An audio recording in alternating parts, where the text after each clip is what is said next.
Assalamualaikum warahmatullahi wabarakatuh. Perkenalkan, nama saya Ferdi Adrian Suyanto, NPM 2070201093, Prodi Ilmu Komunikasi.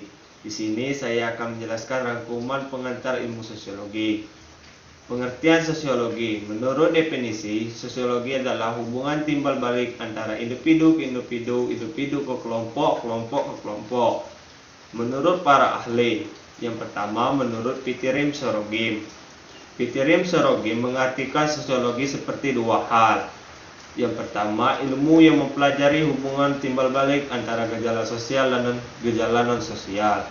Di sini, Pitirim Sorogim melihat hubungan masyarakat dengan hubungan alamnya.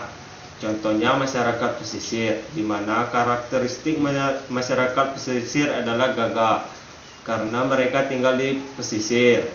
Yang kedua adalah ilmu yang mempelajari hubungan timbal balik antara gejala sosial dengan gejala sosial lainnya, di mana menurutnya sosiologi ini melihat hubungan gejala sosial di masyarakat. Misalnya saja, kemiskinan berpengaruh terhadap ekonomi, kemiskinan berpengaruh terhadap pendidikan, kemiskinan berpengaruh terhadap kesehatan, politik berpengaruh terhadap ekonomi, dan ekonomi berpengaruh terhadap kehidupan. Yang kedua adalah menurut Selo Sumarjan, mendefinisikan sosiologi itu sebagai ilmu yang mempelajari proses-proses sosial dan perubahan sosial. Misalnya yaitu interaksi sosial, interaksi budaya, dan interaksi sosial yang lainnya. Secara umum, sosiologi itu mempelajari masyarakat. Semua hal yang terjadi di masyarakat melalui proses-proses sosial, struktur-struktur sosial, dan perubahan yang terjadi di dalam masyarakat. Karakteristik sosiologi. Yang pertama, sosiologi termasuk kajian sosial, yaitu kajian interaksi sosial di dalam masyarakat. Yang kedua, sosiologi itu bukan bersifat normatif, tapi ilmunya bersifat kategoris. Sosiologi itu mempelajari hal-hal yang sedang terjadi, bukan yang sesudah terjadi atau sebelum terjadi. Yang ketiga bersifat empiris, yaitu sosiologi itu mempelajari hal-hal yang terjadi di masyarakat sesuai fakta, bukan buat-buatan atau tidak hoax. Yang keempat adalah ilmu yang bersifat umum. Sosiologi ini mempelajari semua hal yang terjadi di dalam masyarakat. Yang kelima adalah bersifat abstrak, bukan konkret, yaitu mempelajari hal-hal yang tidak ada wujudnya. Ciri-ciri sosiologi. Yang pertama, empiris, bersifat teoritis, bersifat kumulatif, dan bersifat non-etis. Kajian sosiologi ini adalah masyarakat yang dikaji. Jadi, apa itu sih masyarakat? Pengertian masyarakat. Masyarakat adalah sekumpulan orang yang hidup bersama dalam jangka waktu cukup lama di suatu daerah. Syarat-syarat terbentuknya masyarakat. Yang pertama, terdiri dari sekelompok orang. Yang kedua, tinggal dalam jangka waktu yang cukup lama. Yang ketiga, bagian dari kehidupan kelompok. Yang keempat, membutuhkan sistem sosial untuk hidup berkelompok. Jadi, kajian sosiologi ini adalah mengaji masyarakat yang berhubungan dengan masyarakat, seperti pembangunan yang terjadi di dalam masyarakat. Sosiologi Auguste Comte dan mazhab setelah Auguste Comte. Auguste Comte adalah orang pertama yang membedakan antara ruang lingkup dan isi sosiologi dari ruang lingkup dan isi ilmu-ilmu pengetahuan lainnya. Menurut Comte, ada 3 tahap perkembangan intelektual. Yang pertama yaitu tahap teologis, yaitu tahap di mana manusia menafsirkan gejala-gejala di sekelilingnya secara teologis, yaitu dengan kekuasaan-kekuasaan ruh dewa-dewa dan Tuhan yang Maha Kuasa. Yang kedua, tahap metafisik, yaitu manusia menganggap bahwa dalam setiap gejala terdapat kekuatan-kekuatan atau inti tertentu yang pada akhirnya akan dapat diungkap. Yang ketiga yaitu ilmu pengetahuan positif, yaitu manusia masih terkait cita-cita tanpa verifikasi karena ada kepercayaan bahwa setiap cita-cita terkait pada suatu realitas tertentu dan tidak ada usaha untuk menentukan hukum alam yang seragam. Auguste Comte kemudian membedakan antara sosiologi statis dan dinamis. Sosiologi statis memuaskan perhatian pada hukum-hukum statis yang menjadi dasar dari adanya masyarakat. Studi ini mempelajari aksi-aksi dan reaksi timbal balik antara sistem-sistem sosial.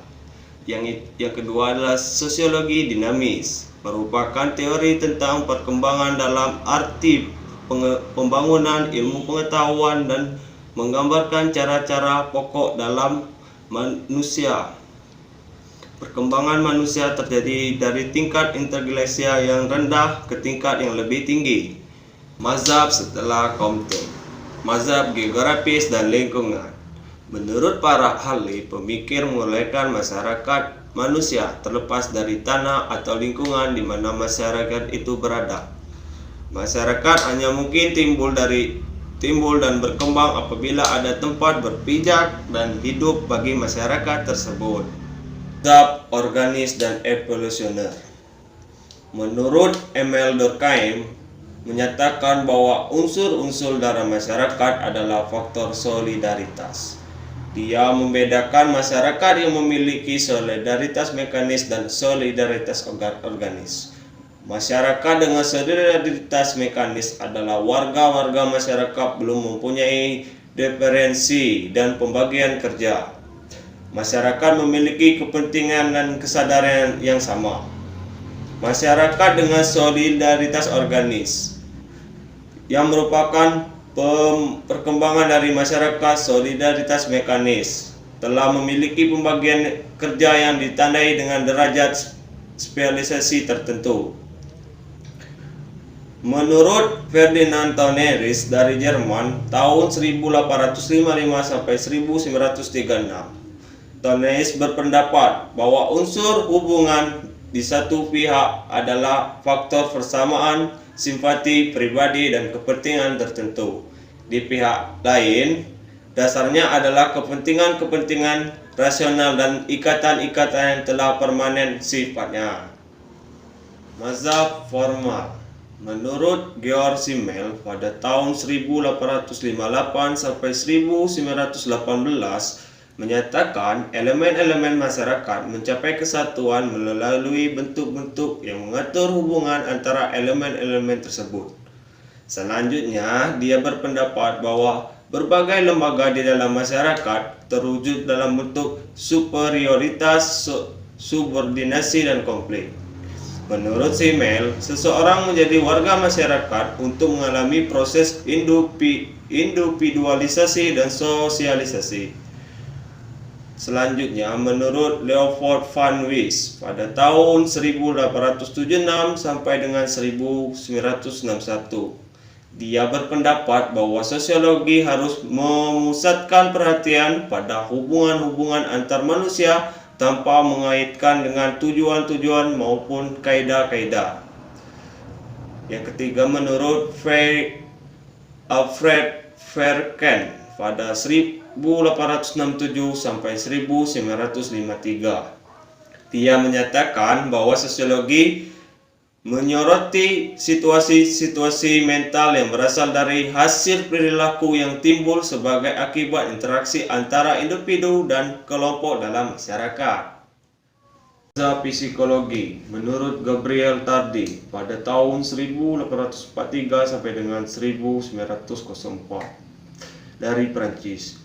Dia memulai dengan sesuatu dugaan atau pandangan awal bahwa gejala sosial mempunyai sifat-sifat psikologis yang terdiri dari interaksi antara jiwa-jiwa individu, di mana jiwa tersebut terdiri dari kepercayaan-kepercayaan dan keinginan-keinginan. Menurut Richard Horton Coley pada tahun 1864 sampai dengan 1926 menyatakan bahwa individu dan masyarakat saling melengkapi, di mana individu hanya akan menemukan bentuk di dalam masyarakat. Di Inggris, yang terkenal adalah L.T. Howes pada tahun 1864 sampai dengan 1929. yang sangat tertarik pada konsep-konsep pembangunan dan perubahan sosial.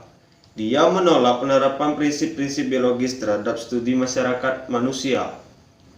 Psikologis dan etika merupakan kriteria yang diperlukan untuk mengukur perubahan sosial. Mazhab ekonomi. Di mazhab ini akan ditentukan ajaran dari Karl Marx pada tahun 1818 sampai dengan 1883 dan Max Weber pada 1864 sampai dengan 1920. Menurut Max Weber, selama masyarakat masih terbagi atas kelas-kelas, maka pada kelas yang berkuasalah akan terhimpun segala kekuasaan dan kekayaan. Weber menyatakan bahwa bentuk organisasi sosial harus diteliti menurut perilaku warganya, yang motivasinya serasi dengan harapan warga-warga lainnya. Hukum. Durkheim menaruh perhatian yang besar terhadap hukum yang dihubungkan dengan jenis-jenis solidaritas yang terdapat di masyarakat. Hukum menurut Durkheim adalah kaidah-kaidah yang beransi, yang berperan ringan, berpengaruh pada pelanggaran, anggapan-anggapan, serta keyakinan masyarakat tentang baik buruknya suatu tindakan.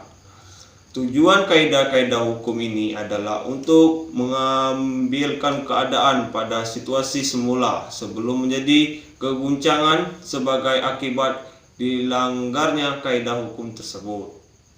Tokoh dan konsep teori sosiologi, founding father. Yang pertama, Ibnu Khaldun. Konsep teori yaitu sosiologi Islam dalam masyarakat. Kedua, bentuk mukaddimah yang mencakup yaitu bentuk pemerintahan dan negara, asal mula negara, society of urban civilization atau Badui, solidaritas sosial, khilafah, imah, sultanah, tahapan timbal tenggelamnya peradaban atau teori siklus. Yang selanjutnya yaitu Auguste Comte. Konsep teori itu bapak sosiologi pertama, sosial dinamik, sosial statis, tahap integrasi manusia yaitu teologis, metafisik, dan positivisme. Yang ketiga, Herbert Spencer. Konsep teori yaitu teori evolusi sosial, Darwinisme sosial, yaitu peningkatan ukuran masyarakat, perubahan masyarakat, milenial ke industri, seleksi alam atau hukum rimba. Siapa yang mampu bertahan akan hidup. Tokoh dan konsep teori sosiologi klasik. Yang pertama, Karl Marx. Konsep teori, metode dialektika terbagi menjadi tesis, antitesis, dan sintesis. Tesis adalah pembenaran, antitesis adalah sanggahan atau penolakan, sintesis adalah integrasi. Perjuangan kelas, ketersaingan atau alienasi. Yang kedua, menurut Emile Durkheim, konsep teori, fakta sosial, solidaritas, the division of labor in society, terbagi menjadi dua, yaitu solidaritas mekanik dan solidaritas organik. Teori bunuh diri, suicide. Teori agama, yang sakral dan yang profan. Yang ketiga, menurut Max Weber, konsep teori adalah tindakan sosial, terbagi menjadi rasional nilai, rasional tujuan, emosional, dan tradisional. Etika Protestan dan semangat kapitalisme. Ekonomi ancestry. Sosiologi agama, ia mengambil dari agama Tiongkok, yaitu Konfusianisme dan Taoisme. Yang keempat, Ferdinand Tönnies. Konsep teori yaitu social classification atau pengelompokan, terbagi menjadi dua, yaitu game in shape, paguyuban, yaitu paguyuban blood, peace, mean. Yang kedua adalah Gesellschaft, patembayan. Menurut George Simmel, konsep teori adalah mikrososiologi, terbagi menjadi dua. Yang pertama adalah kesadaran individu atau asosiasi. Yang kedua adalah interaksi sosial masyarakat. Selanjutnya, menurut Immanuel Kant, konsep teori adalah epistemologi atau filsafat pengetahuan, kritisisme, metafisika, etika, atau filsafat moral. Tokoh dan konsep teori sosiologi modern. Yang pertama, Talcott Parsons. Konsep teori adalah fungsionalisme struktural, yang disebut agil. A. Adaptasi. G. Goal attainment atau pencapaian tujuan. I. Integrasi. L. Latensi. Karya The Structure of Social Action dan The Social System. Kedua, Robert K. Merton. Konsep teori fungsionalisme struktural atau perubahan di Amerika, perbudakan di Amerika. Keseimbangan mapan, fungsi positif atau fungsi negatif. Struktur sosial, anomi, kondisi tanpa norma. Yang ketiga, Roald Dahrendorf. Konsep teori konflik sebagai reaksi fungsionalisme struktural. Struktural fungsional utamakan keteraturan, paksaan, otoritas kekuasaan. Lewis Althusser. Konsep teori fungsi positif konflik sosial. Kartu penyelamat Salvative. Konflik realitas non-realitas. Permusuhan dalam hubungan sosial yang intim. Isu fungsional konflik, kondisi-kondisi yang mempengaruhi konflik dalam in-group dengan konflik luar out-group. Selanjutnya, Gerge Herbert Mead. Konsep teori yaitu konsep diri atau me and I. Tindakan diri, stimulus atau respon, terbagi menjadi impuls, persepsi, manipulasi, dan konsumsi. Gestur, gerak pertama dari stimulus. Simbol, jika stimulus menghasilkan respon. Selanjutnya, Charles Horton Coley. Konsep teori yaitu locking glass slip, warisan biologis yang berkembang menjadi warisan sosial. Kelompok primer dan kelompok sekunder. Tokoh dan konsep teori sosiologi postmodern. Yang pertama, menurut Max Horkheimer. Konsep teori yaitu dialektika pencerahan mengkritik kesadaran modern dengan rasio sebagai alat utama dominasi. Yang kedua, Gerd Lucas. Konsep teori yaitu replikasi. Lucas mengembangkan teori ekonomi Marxis tentang replikasi dengan menyatakan bahwa komoditi yang berbentuk barang dan berkembang menjadi objek menjadi basis hubungan antar individu. Kesadaran kelas dan kesadaran palsu. Kesadaran kelas adalah sifat sekelompok orang yang secara bersamaan menepati posisi yang sama dalam sistem produksi. Yang ketiga, Antonio Gramsci. Konsep teori adalah hegemoni. Hegemoni adalah kekuasaan atau dominasi atas nilai-nilai kehidupan, norma, maupun kebudayaan sekelompok masyarakat yang akhirnya berubah menjadi doktrin. Refleksi. Yang keempat adalah Daniel Bell. Konsep-konsep teori adalah fase-fase pemikiran Daniel Bell terhadap dinamik kapitalis, yaitu fase ideologis, fase optimis, post-industrialisme, fase titik-titik, atau fasisme, konsep masyarakat post-industri. Friedrich Nietzsche. Konsep teori adalah kematian Tuhan atau Tuhan telah mati. Uberman atau manusia super atau manusia unggul. Nihilisme, kehendak berkuasa, penguasa abadi, perspektivisme. Selanjutnya menurut Michael Foucault, Konsep teori adalah pengetahuan dan kekuasaan, disiplin dan hukuman, seksualitas. Menurut Jean Bourliron, konsep teori adalah ada 3 tingkatan realitas Bourdieu. Yang pertama adalah realitas yang sesungguhnya, kedua duplikasi pada hiperrealitas, ketiga simulasi dan simulacra. Selanjutnya Margaret S. Ayer. Konsep teorinya adalah morfogenesis.